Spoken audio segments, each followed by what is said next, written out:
लोकशाहीचा बुलंद आवाज, रिपब्लिकन वार्ता महाराष्ट्र। ऊसतोडीच्या वादातून ठेकेदाराचे अपहरण आणि मारहाण, पोलीस कारवाई लांबणीवर। परवा तालुक्यातील शेवगे तांड्यातील ठेकेदार सोना भुरा पवार यांच्यावर आणि त्यांच्या कुटुंबियांवर ऊसतोडीच्या वादातून मारहाण आणि धमकीचा प्रकार उघडकीस आला आहे। सोना भुरा पवार यांच्या म्हणण्यानुसार रवींद्र रामचंद्र चव्हाण यांच्याकडून मजुरांसाठी घेतलेल्या रकमेची परतफेड न झाल्याने उमेश रामचंद्र चव्हाण व मगन नारायण चव्हाण यांनी दिनांक 1 नोव्हेंबर रोजी गरताळ तालुका शिरपूर येथे येऊन त्यांच्यावर मारहाण केली व पैसे परत न केल्यास जीवाला धोका पोहोचवू अशी धमकी दिली। याबाबतची तक्रार सोना भुरा पवार यांनी थाळनेर पोलीस स्टेशन शिरपूर येथे दाखल केली होती, तरीही आरोपींविरुद्ध अद्याप अटक झालेली नाही।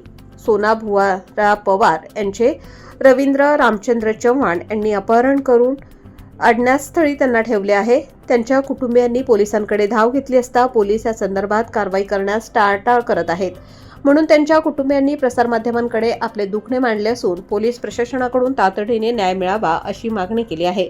दादा मजूरसाठी पैसे दिला होता, मजूर पडला, आम्ही आता काय करणार आहे?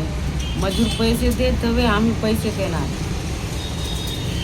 आम्ही गरीब माणसे दादा। सखाराम हिरा पवार, राहणार शेवगे तांडा, तालुका पारोळा, जिल्हा जळगाव।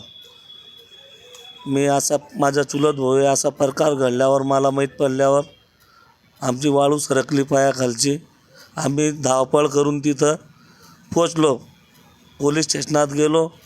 त्यांनी सांगितलं आज इलेक्शन आहे, आम्हाला दिवसभर थांबवून ठेवले, एलसी नोंदली नाही।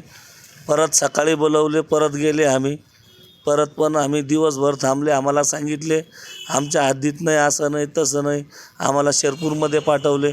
शिरपूरचे पोलीस दादांनी ते आम्हाला मग तिथं पाठवले। मग ती हद्दीत आहे, पण साहेब सांगितले की बा आम्ही केस घेऊ शकत नाही।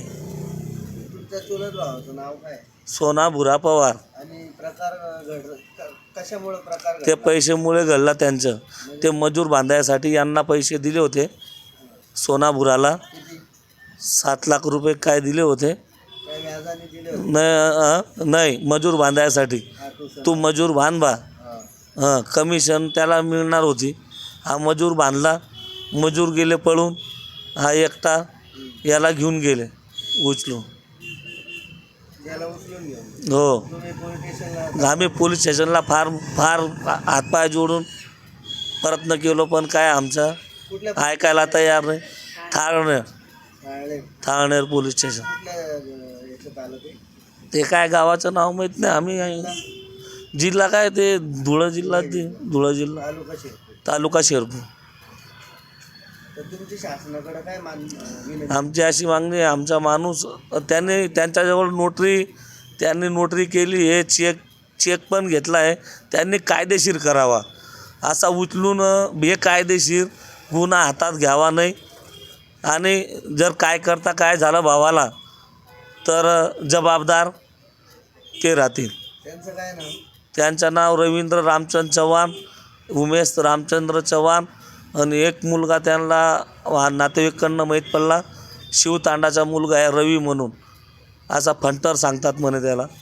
म्हणजे असं उचलून असं हे गुंडकुर्तीचा आहे तो थोडा। किती लोकांनी उचललं? त्यांना 5-7 लोकांनी उचललं। रिपब्लिकन वार्ता महाराष्ट्र न्यूजसाठी विशेष प्रतिनिधी आनंद आबाडे, Nashik. Subscribe now and press the bell icon. Never miss an update.